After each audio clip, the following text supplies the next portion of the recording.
Dios les bendiga y bienvenidos a Enamorándonos de la Palabra. Este es el día 323 de nuestra serie Leyendo la Biblia Nueva Traducción Viviente en un año. Hoy estaremos leyendo los capítulos 23, 24 y 25 del libro de los Hechos. La palabra de Dios se lee en el nombre del Padre, del Hijo y del Espíritu Santo. Amén. Hechos capítulo 23. Mirando fijamente al Concilio Supremo, Pablo comenzó: Hermanos, siempre he vivido ante Dios con la conciencia limpia. Al instante, Ananías, el sumo sacerdote, ordenó a los que estaban cerca de Pablo que lo golpearan en la boca.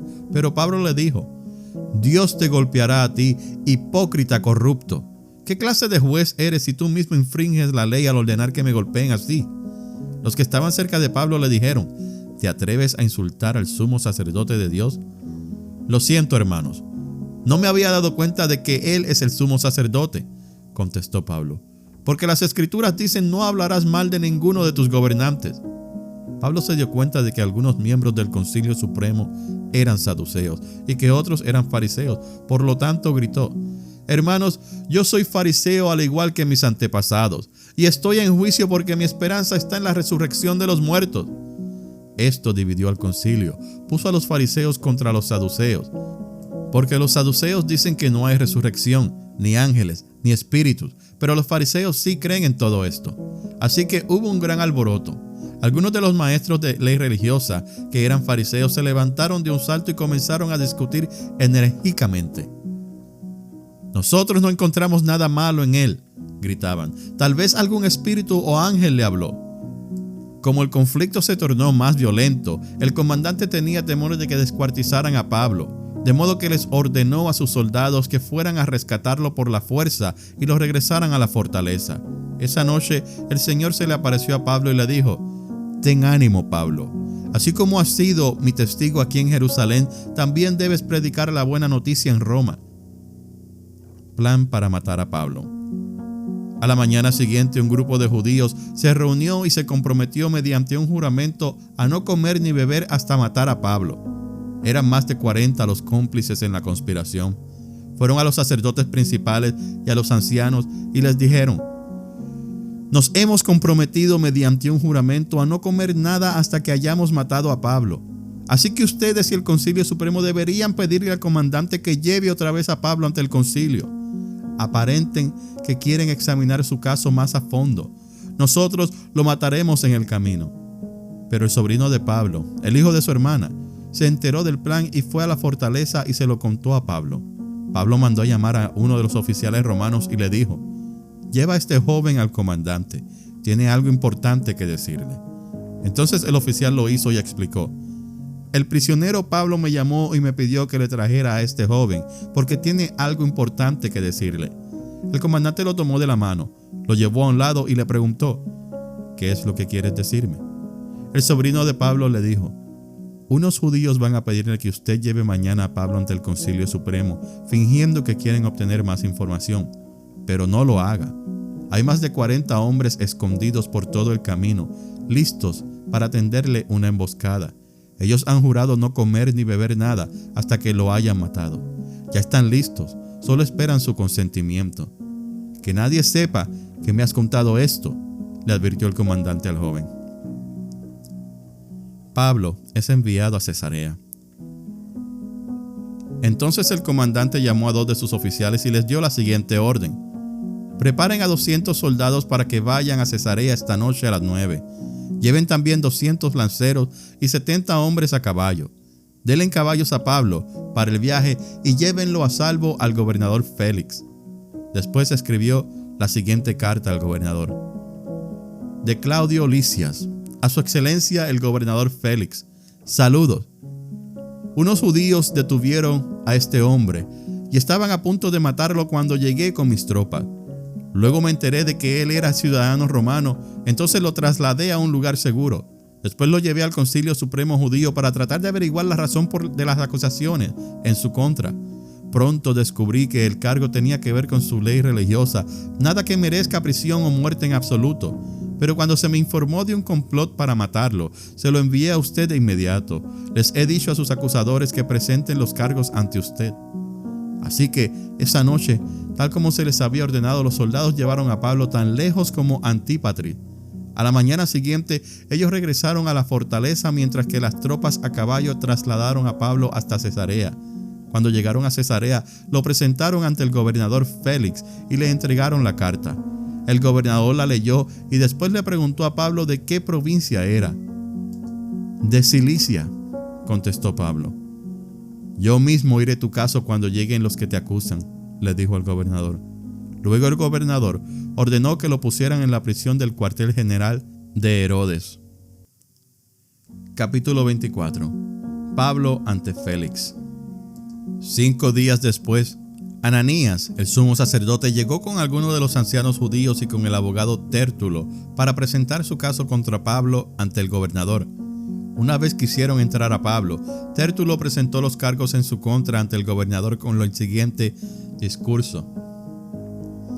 Usted ha dado un largo periodo de paz a nosotros, los judíos, y con previsión nos ha promulgado reformas.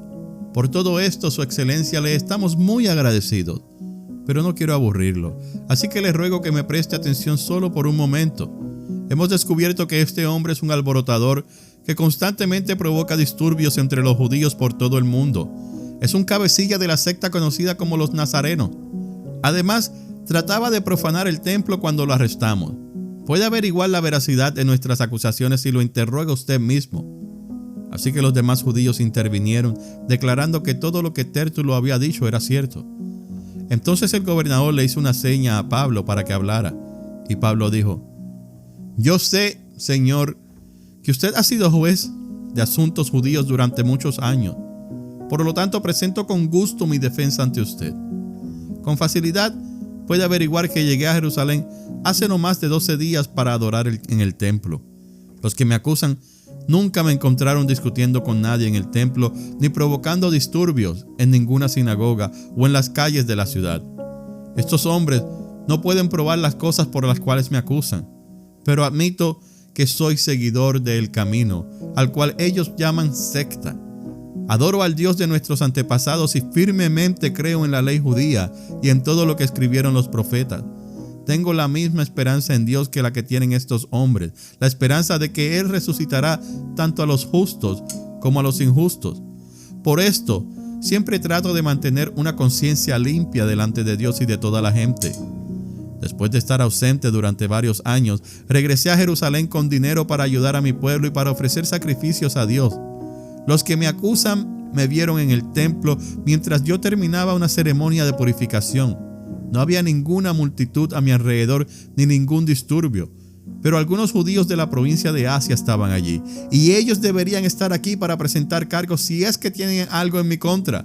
Pregúntenle a estos hombres que están aquí de qué crimen me encontró culpable el Concilio Supremo Judío, excepto por una sola vez que grité: «Hoy se me juzga ante ustedes porque creo en la resurrección de los muertos». En ese mismo momento, Félix, quien estaba bastante familiarizado con el camino, levantó la sesión y dijo: «Esperen hasta que llegue Lisias, el comandante de la guarnición. Entonces tomaré una decisión sobre el caso». Le ordenó a un oficial que mantuviera a Pablo bajo custodia, pero le diera ciertas libertades y permitiera que sus amigos lo visitaran y se encargaran de sus necesidades. Unos días después, Félix regresó con su esposa Drusila, quien era judía. Mandó llamar a Pablo y lo escucharon mientras les habló acerca de la fe en Cristo Jesús. Al razonar Pablo con ellos acerca de la justicia, el control propio y el día de juicio que vendrá, Félix se llenó de miedo. «Vete por ahora», le dijo. «Cuando sea más conveniente volveré a llamarte». También esperaba que Pablo lo sobornara, de modo que lo mandaba a llamar muy a menudo y hablaba con él. Pasaron 2 años así, y Félix fue sucedido por Porcio Festo. Y como Félix quería ganarse la aceptación del pueblo judío, dejó a Pablo en prisión. Capítulo 25. Pablo ante Festo. 3 días después de que Festo llegó a Cesarea para asumir sus nuevas funciones, partió hacia Jerusalén, donde los sacerdotes principales y otros líderes judíos se reunieron con él y le presentaron sus acusaciones contra Pablo. le pidieron a Festo que les hiciera el favor de trasladar a Pablo a Jerusalén, ya que tenían pensado tenderle una emboscada y matarlo en el camino. Pero Festo respondió que Pablo estaba en Cesarea y que pronto él mismo iba a regresar allí. Así que les dijo: algunos de ustedes que tengan autoridad pueden volver conmigo. Si Pablo ha hecho algo malo, entonces podrán presentar sus acusaciones. Unos 8 o 10 días después, Festo regresó a Cesarea y al día siguiente tomó su lugar en la corte y ordenó que trajeran a Pablo. Cuando Pablo llegó, los líderes judíos de Jerusalén lo rodearon e hicieron muchas acusaciones graves que no podían probar. Pablo negó los cargos. No soy culpable de ningún delito contra las leyes judías, ni contra el templo, ni contra el gobierno romano, dijo. Entonces Festo, queriendo complacer a los judíos, le preguntó: ¿estás dispuesto a ir a Jerusalén y ser juzgado ante mí allá? Pero Pablo contestó: no, esta es la corte oficial romana, por lo tanto, debo ser juzgado aquí mismo. Usted sabe muy bien que no soy culpable de hacer daño a los judíos. Si he hecho algo digno de muerte, no me niego a morir. Pero si soy inocente, nadie tiene el derecho de entregarme a estos hombres para que me maten. Apelo al César. Festo consultó con sus consejeros y después respondió: muy bien, has apelado al César y al César irás. Unos días más tarde, el rey Agripa llegó con su hermana Berenice a presentar sus respetos a Festo. Durante su visita de varios días, Festo conversó con el rey acerca del caso de Pablo. Aquí hay un prisionero, le dijo, cuyo caso me dejó Félix. Cuando yo estaba en Jerusalén, los sacerdotes principales y los ancianos judíos presentaron cargos en su contra y me pidieron que yo lo condenara. Les hice ver que la ley romana no declara culpable a nadie sin antes tener un juicio. El acusado debe tener una oportunidad para que confronte a sus acusadores y se defienda. Cuando los acusadores de Pablo llegaron aquí para el juicio, yo no me demoré. Convoqué al tribunal el día siguiente y di órdenes para que trajeran a Pablo, pero las acusaciones que hicieron en su contra no correspondían a ninguno de los delitos que yo esperaba. En cambio, tenían algo que ver con su religión y con un hombre muerto llamado Jesús, quien según Pablo está vivo. No sabía cómo investigar estas cuestiones, así que le pregunté si él estaba dispuesto a ser juzgado por estos cargos en Jerusalén. Pero Pablo apeló al emperador para que resuelva su caso.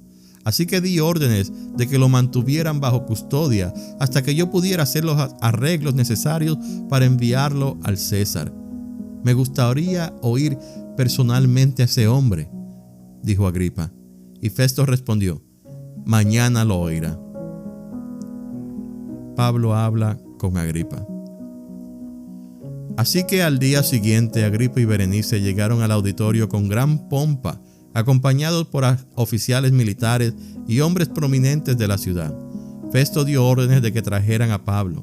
Después Festo dijo: Rey Agripa y los demás presentes, este es el hombre a quien todos los judíos, tanto aquí como en Jerusalén, quieren ver muerto. Pero en mi opinión, él no ha hecho nada que merezca la muerte. Sin embargo, como apeló al emperador, decidí enviarlo a Roma. Pero, ¿qué debo escribirle al emperador? Pues no hay ningún cargo concreto en su contra. Así que lo he traído ante todos ustedes, especialmente ante ti, Rey Agripa, para tener algo que escribir después que lo interroguemos. Pues no tiene sentido enviarle un prisionero al emperador sin especificar los cargos que hay en su contra. Esta ha sido la lectura del día 323 de nuestra serie Leyendo la Biblia Nueva Traducción Viviente en un año. Gracias por escuchar Enamorándonos de la Palabra. Que el Señor le continúe bendiciendo.